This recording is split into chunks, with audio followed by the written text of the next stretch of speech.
अस्सलाम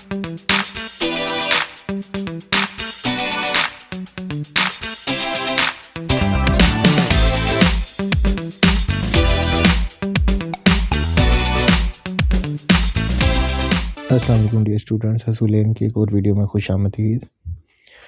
अब हम organic compounds chapter number 11 SLO number 11.1 से शुरू करने लगे हैं।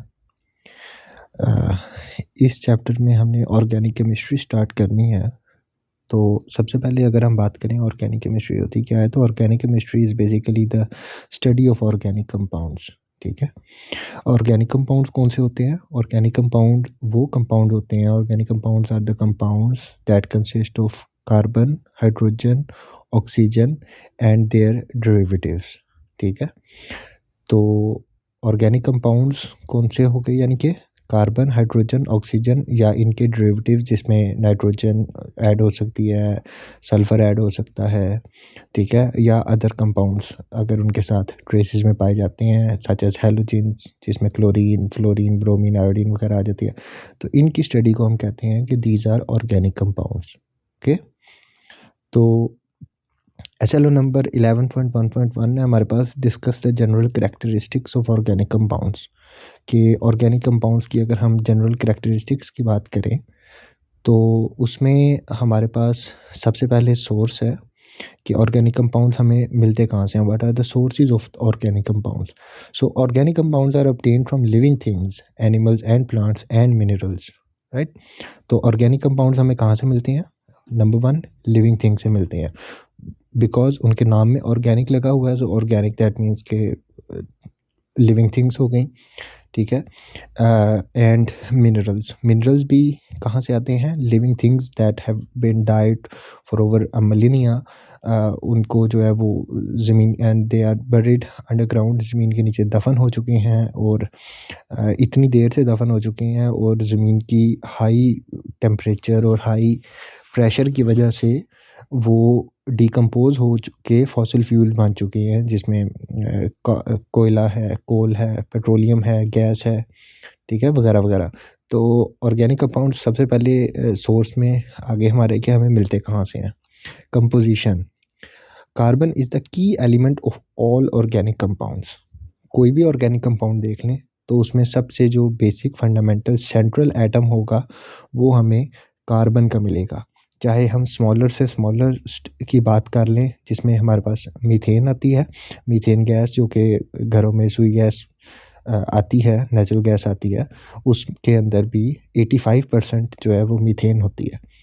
तो सबसे स्मॉलेस्ट को भी अगर हम देखें तो उसमें भी सेंटर में कार्बन होता है और कार्बन के चारों साइडों पे चारों बॉन्ड्स जो है वो उसके हाइड्रोजन के साथ मिले होते हैं। So carbon is the key element, carbon is the central element in all organic compounds. After carbon most frequently used element is hydrogen. जैसे अभी मैंने मीथेन की एग्जांपल दी, तो मीथेन के भी चारों साइडों पे चारों बॉन्ड्स के साथ हाइड्रोजन अटैच होती है, तो कार्बन के साथ दूसरा एलिमेंट हाइड्रोजन ऐड होता है ऑर्गेनिक कंपाउंड्स में। ऑर्गेनिक कंपाउंड्स में also contain halogens, oxygen, sulphur, nitrogen and phosphorus elements. यानी कि और कार्बन और हाइड्रोजन के साथ सॉरी, कार्बन और हाइड्रोजन के साथ ऑक्सीजन भी हो सकती है, सल्फर भी हो सकता है, नाइट्रोजन भी हो सकती है, हैलोजेंस हो सकते हैं, फास्फोरस के एलिमेंट्स साथ मिले हो सकते हैं। अगर हम सॉल्युबिलिटी की बात करें तो organic compounds are insoluble in water but soluble in organic solvents. Organic compounds non polar होते हैं, ओके।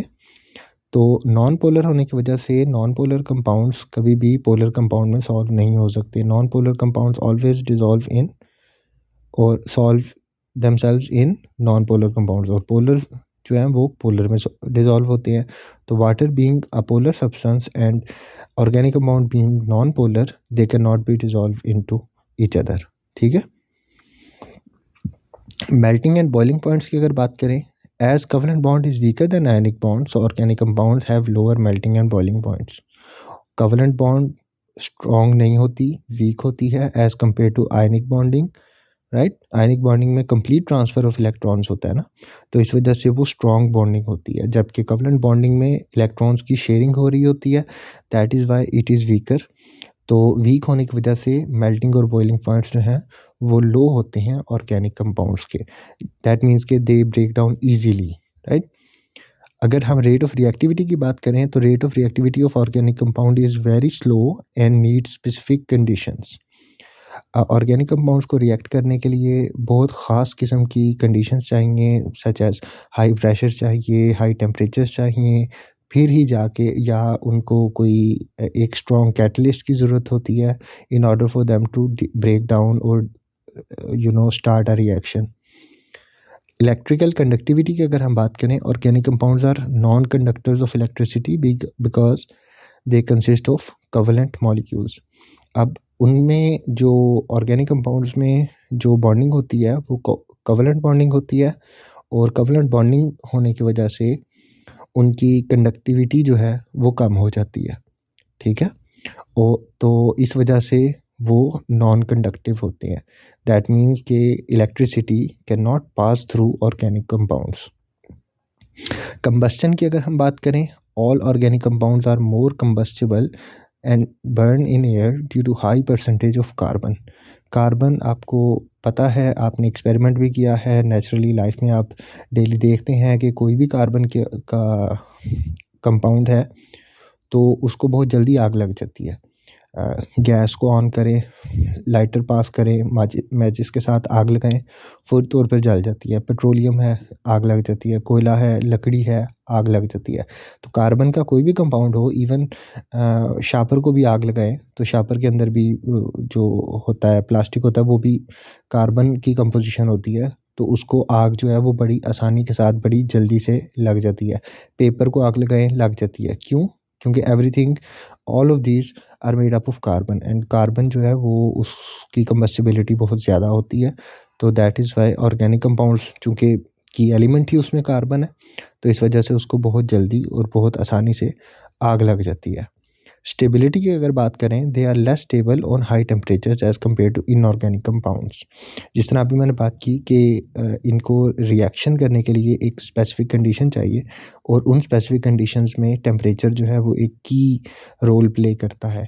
जितना हाई टेम्परेचर होता है उतना ईज़िली ऑर्गेनिक कंपाउंड जो हैं वो ब्रेक डाउन कर जाते हैं। तो दैट मीन्स हमें ये समझ आई कि ऑर्गेनिक कंपाउंड्स अगर उनको टेम्परेचर ज़्यादा दिया जाएगा तो वो लेस स्टेबल हो जाएंगे। Okay, so these are some of the general characteristics of organic compounds. ये हमारा एसएलओ नंबर 11.1.1 था। Uses of organic compound in our daily life. Daily life में हम ऑर्गेनिक कंपाउंड कहाँ कहाँ पर यूज़ करते हैं? उसमें सबसे पहले यूजेस एज फ्यूल है, फूड है, सॉरी। अभी जो इस तरह सोर्सेज में बात की थी, ये सारे की सारी वो चीज़ें हैं जो कि हम अपनी खुराक में खाते हैं। मतलब मटन है, बीफ है, एग्स हैं, वेजिटेबल्स हैं, all of these are organic compounds, ठीक है? And whenever we consume these substances, we are getting organic compounds inside our body, ठीक है? Number 2, uses as clothing. जितने भी हमारी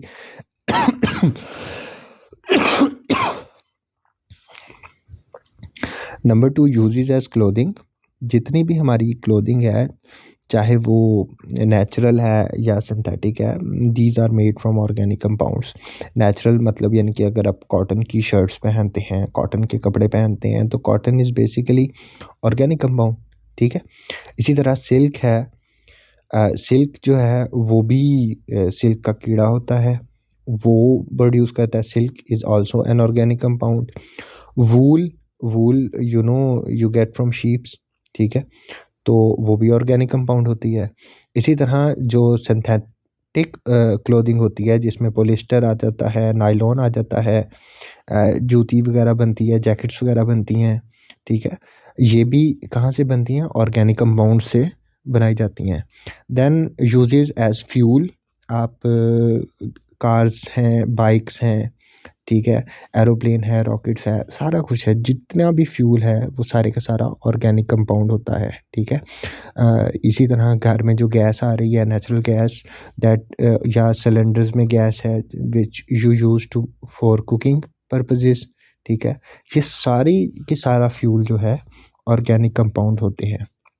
मेडिकल एप्लीकेशंस की अगर हम बात करें तो अब नेचुरल रेमेडीज़ में प्लांट से, हर्ब्स वगैरह से जो है वो मेडिसिन बनाई जाती है, देसी अद्वियात जिसको कहते हैं, ठीक है? ये because they are made from plants so they are organic compounds, ठीक है? इसी तरह एंटीबायोटिक्स हैं, बैक्टीरिया का इस्तेमाल किया जाता है या अदर मीन्स से निकाली एक्सट्रैक्ट की जाती हैं मेडिसिन, ठीक है? तो वो भी all of those are what? Organic compounds, क्योंकि life itself is made up of organic compounds. तो अगर उनसे कोई चीज़ बन रही है तो वो भी ऑब्वियसली ऑर्गेनिक ही चीज़ होगी और ऑर्गेनिक कंपाउंड की बेस पर ही बनी होगी। अच्छा, एज अ रॉ मटेरियल बात करें तो rubber, paper, ink, pharmaceuticals, dyes, paint, varnish, insecticides, हर चीज़ जो है वो ऑर्गेनिक कंपाउंड से बनाई जाती है। इसी तरह अगर वुड की बात करें, कॉमन सारा फर्नीचर है घर का, वुड का बना होता है। वुड के अंदर अबाउट 60% जो है वो कार्बन होती है और कार्बन के कंपोनेंट्स होते हैं। तो वुड जो है वो इटसेल्फ एक बहुत बड़ा ऑर्गेनिक कंपाउंड है, ठीक है? तो वुड जो is also made up of organic compound, carbon का बनी होती है and it is also organic. So these are some of the uses in our daily life, uses of organic compound in daily life. ये है हमारा SLO number 11.1, hopefully समझ आया होगा। If you have any question, as always comment section में लिखिए and I will try to answer them. Thank you so much for watching. Allah हाफ़िज़।